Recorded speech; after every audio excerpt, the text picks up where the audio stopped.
কাশেমের লাশ সামনে রেখে আমরা শপথ গ্রহণ করছি, কাশেমের এই রক্তের দায়ভার আমাদের উপরে, আমরা আওয়ামী লীগকে নিষিদ্ধ করে ছাড়বই।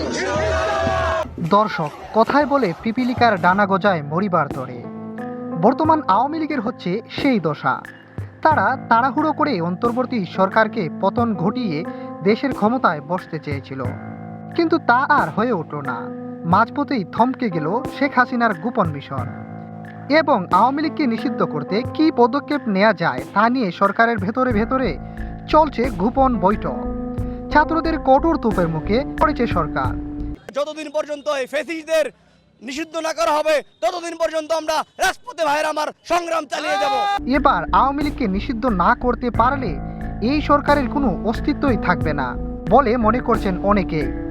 বৈষম্য বিরোধী ছাত্র আন্দোলনের অন্যতম সমন্বয়ক হাসনাত আবদুল্লাহ বলেন, আওয়ামী লীগকে নিষিদ্ধ করতেই হবে, এর বিকল্প কোনো রাস্তা আমরা দেখছি না।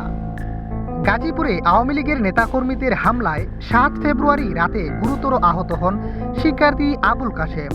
আহত অবস্থায় তাকে ভর্তি করা হয় ঢাকা মেডিকেল কলেজ হাসপাতালে। চিকিৎসকরা জানান তার মাথায় বেশ কয়েকটি কূপের জখম ছিল।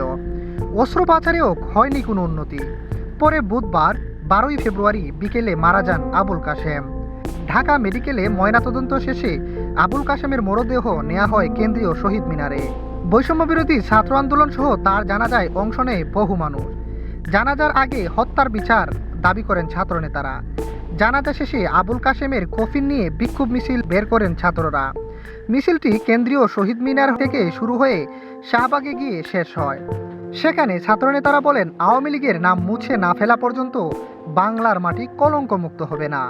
দর্শক, অবশেষে কি আওয়ামী লীগ নিষিদ্ধ হওয়ার পথে? আওয়ামী লীগকে কি শেষ পর্যন্ত নিষিদ্ধ করাই হবে? আপনার কি মনে হয়?